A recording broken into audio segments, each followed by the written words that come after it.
Welcome to MJ channel. இன்னைக்கு நம்ம சேனலில் மைவி3 பற்றி ஒரு சில விஷயங்களை இப்போ நம்ம டீட்டெயிலாக பேச போகிறோம். ஸோ அதுலேயும் முக்கியமாக பார்த்தீங்கன்னா எம்டி சார் எப்போ வெளியே வருவாங்க, ஹியரிங் டேட் வந்துச்சா இல்லையா, எப்போ தான் வரும் அப்படின்னு சொல்லிட்டு நிறைய பேர் கமெண்ட்டில் கேட்டுக்கிட்டு இருக்கீங்க. ஸோ அதை பற்றி தான் நம்ம இந்த வீடியோவில் டீட்டெயிலாக பேச போகிறோம். நம்ம வீடியோவை ஸ்கிப் பண்ணாமல் ஃபுல்லாக பாருங்கள். நம்ம சேனலை ஃபஸ்ட்டாக பக்கம் சப்ஸ்கிரைப் பண்ணுங்கள், பக்கத்தில் இருக்க பெல் ஐக்கானை கிளிக் பண்ணுங்கள். வாங்க வீடியோக்குள்ளே போய் டீட்டெயிலாக பேசலாம். ஸோ எல்லாருமே பார்த்தீங்கன்னா நேற்றே ஒரு நல்ல செய்தி வரும் அப்படின்னு சொல்லிட்டு தான் எக்ஸ்பெக்ட் பண்ணிட்டு இருந்தீங்க. நானும் ரொம்ப எக்ஸ்பெக்ட் பண்ணிட்டு இருந்தேன். ஸோ ஈவினிங் வரையுமே பார்த்தீங்கன்னா நானும் செக் பண்ணிக்கிட்டே தான் இருந்தேன். ஸோ ஹியரிங் டேட் பார்த்தீங்கன்னா எதுவுமே இது வரையும் அப்லோட் பண்ணல. ஸோ நியூ அப்டேட்டாக எதுவுமே வரல. ஸோ இப்போ காலையில் வரையுமே பார்த்தீங்கன்னா எந்த ஒரு அப்டேட்டும் வராமல் தான் இருக்குது. ஸோ அதுவே பார்த்தீங்கன்னா ஒரு மிகப்பெரிய வருத்தத்தை தான் உண்டாக்கி இருக்குது.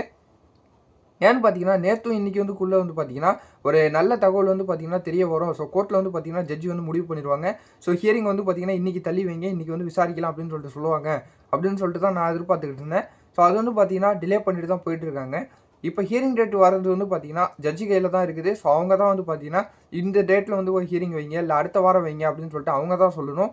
ரிஜிஸ்ட்ரேஷன் மட்டும் பார்த்தீங்கன்னா கம்ப்ளீட் ஆகிடுச்சு. ரிஜிஸ்ட்ரேஷன் நம்பர் கொடுத்துட்டாங்க. ஸோ அதுவே பார்த்தீங்கன்னா ஒரு சந்தோஷமான ஒரு தகவல் தான். ஆனால் பார்த்தீங்கன்னா டிலே பண்ணிக்கிட்டே போயிட்டு இருக்குது பார்த்தீங்கன்னா ஒரு எரிச்சலை தான் உண்டாக்கிக்கிட்டு இருக்குது மைவி3 மெம்பருக்கு இடையில.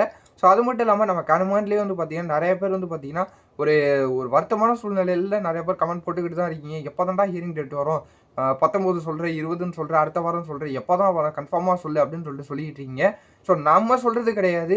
நம்ம கோர்ட்டு சைடில் கோர்ட்டில் ஜட்ஜி தான் அவங்க கன்ஃபார்ம் பண்ணணும் இன்றைக்கி ஹியரிங் அப்படின்னு சொல்லிட்டு. ஸோ உங்கள் எல்லாருக்குமே பார்த்தீங்கன்னா ரிஜிஸ்ட்ரேஷன் நம்பர் தெரியும், ஃபைலிங் நம்பர் தெரியும். நீங்களே போய்ட்டு கூட அதை ஸ்டேட்டஸை நீங்கள் செக் பண்ணி பார்க்கலாம்.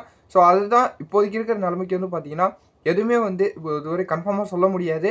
கண்டிப்பாக பார்த்தீங்கன்னா ஒரு நல்ல தகவல் வரும் அப்படின்னு சொல்லிட்டு தான் நானும் எதிர்பார்க்குறேன். ஜட்ஜி சைட்லேருந்து அவங்க என்றைக்கு டேட்டு சொல்கிறாங்களோ ஹியரிங் டேட்டு, ஸோ அன்றைக்கி தான் பார்த்தீங்கன்னா கேஸை நடத்துவாங்க. அது வரையும் எல்லாருமே கொஞ்சம் வெயிட் பண்ணி பொறுமையாக இருப்போம். நானும் தொடர்ந்து வாட்ச் பண்ணிக்கிட்டு தான் இருக்கிறேன். ஸோ இப்போ வரையும் பார்த்தீங்கன்னா நான் வாட்ச் பண்ணிட்டு ஸோ எந்த ஒரு தகவலும் இல்லை அப்படின்னு சொல்லிட்டு தான் நான் உங்களுக்கு இந்த வீடியோவும் போட வந்திருக்கிறேன். ஆனால் எல்லாருமே ஒரு பாசிட்டிவோட இருங்க.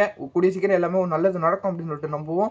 ஸோ நான் வாட்ச் பண்ணிக்கிட்டே இருக்கேன். எப்போ ஒரு நல்ல தகவல் தெரிய வந்தாலும் மைவி3 எதிராக ஸோ நான் உங்களுக்கு உடனே அதை நான் தெரியப்படுத்துகிறேன். அடுத்தடுத்த வீடியோவில் நான் தெரியப்படுத்திக்கிட்டே இருப்பேன், கவலைப்பட வேணாம். ஸோ இந்த வீடியோ பார்த்தீங்கன்னா உங்கள் ஃப்ரெண்ட்ஸ் அண்ட் ஃபேமிலி எல்லாருக்குமே ஷேர் பண்ணுங்கள்.